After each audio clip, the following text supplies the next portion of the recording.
If you ever wonder what God can do by changing a single human heart, you should hear the story of Charles Mulli. As a little boy, Charles lived in a Kenyan shanty town with an abusive father. One morning, he woke up and found his family gone. He had been abandoned. For 10 years, he wandered, begging and stealing to survive. His heart turned hard with bitterness and anger. Then a man brought him to a church service.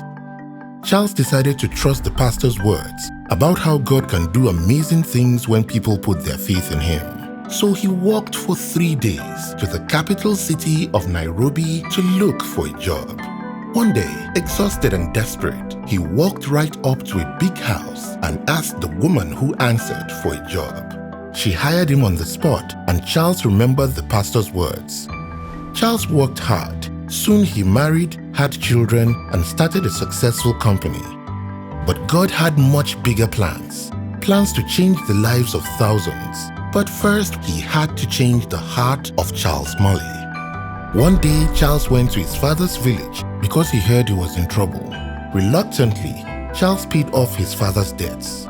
But on his way back to Nairobi, Charles ignored the pleas of 3 young, desperate boys who asked for money. God put a question in his heart. Hadn't he been abandoned? Hadn't he been on the street? Charles cried out to God. In an instant, his heart was changed.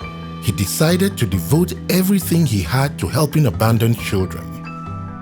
The Mulli family opened the doors of their big house and brought home any child in need. When they ran out of space in the city, Charles bought land in the countryside.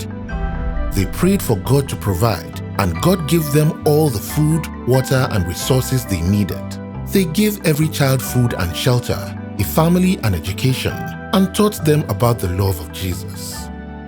First, it was 10 children, then 100, then 1,000. Today, more than 2 decades later, the Mulli family has adopted and raised over 20,000 children. Sometimes the biggest miracles start with a single changed heart. Charles Mulli was a boy abandoned on the street. Today, with a heart transformed by Jesus, he has helped tens of thousands of children who are now shaping the future of Kenya. God is always on the move, sometimes in the most surprising places. Find this story and more at godpopsup.org.